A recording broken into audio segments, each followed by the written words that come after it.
Phone line से Arun Sao deputy CM जो है वो जुड़ गए, उनसे जानकारी लेते हैं। क्या कुछ कहना है इस पूरे मामले को लेकर? सीबीआई जो है भूपेश बघेल के घर पर पहुंची हुई है। देखिए, जांच एजेंसियां जांच कर रही है। कई जो बड़े घोटाले कांग्रेस की सरकार के दौरान हुए, चाहे वो कोयला घोटाला हो, शराब घोटाला हो, डीएमएफ घोटाला हो, महादेव सट्टा घोटाला हो, सारे घोटालों की जांच चल रही है।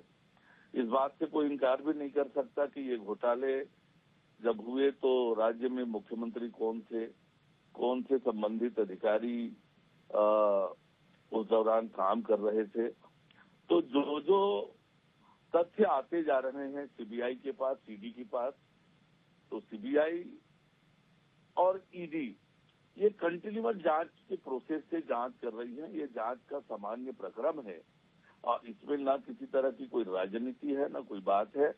और भ्रष्टाचार के खिलाफ लगातार जो कार्यवाही हो रही है उसकी का ये नतीजा है और जांच के क्रम में ये जांच की प्रक्रिया के तहत ही ये हुआ है।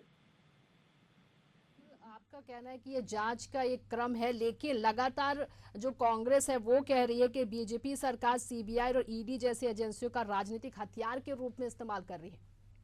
ये इनका रटा रटाया आरोप है। जब भी इस तरह की कोई कार्रवाई होती है तो केवल ये यही बोलते हैं। मुझे नहीं लगता है कि इनके आरोप में किसी तरह का दम है।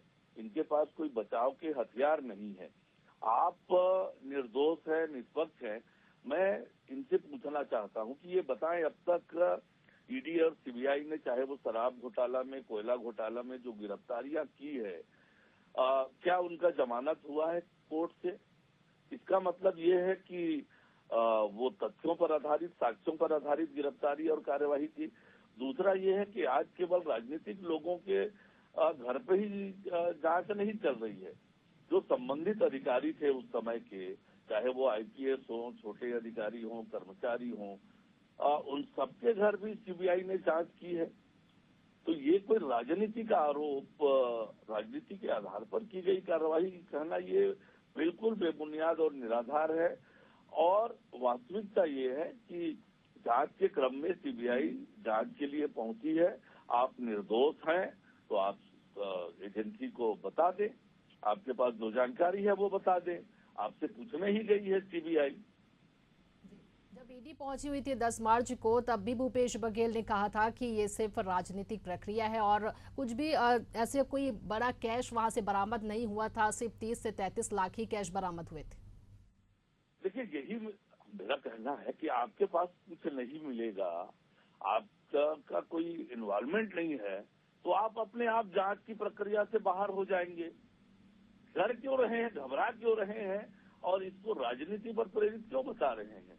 कोई भी जांच एजेंसी बिना साक्ष्य के, बिना तथ्य के आपके खिलाफ कोई कार्रवाई थोड़ी नहीं करेगी। आपसे पूछने गई है, आपके खिलाफ कोई तथ्य आया होगा, कोई साक्ष्य आया होगा कि आपसे कोई जानकारी मिल सकती है, आपकी कुछ बातें मिल सकती है, तो आप वो बता दें कि आपके पास क्या है, क्या नहीं है। जो जानकारी है वो बता दें। बहुत बहुत शुक्रिया हमारे साथ जुड़ने के लिए, एशियन न्यूज़ के साथ जुड़ने के लिए अरुण साव जी आपका।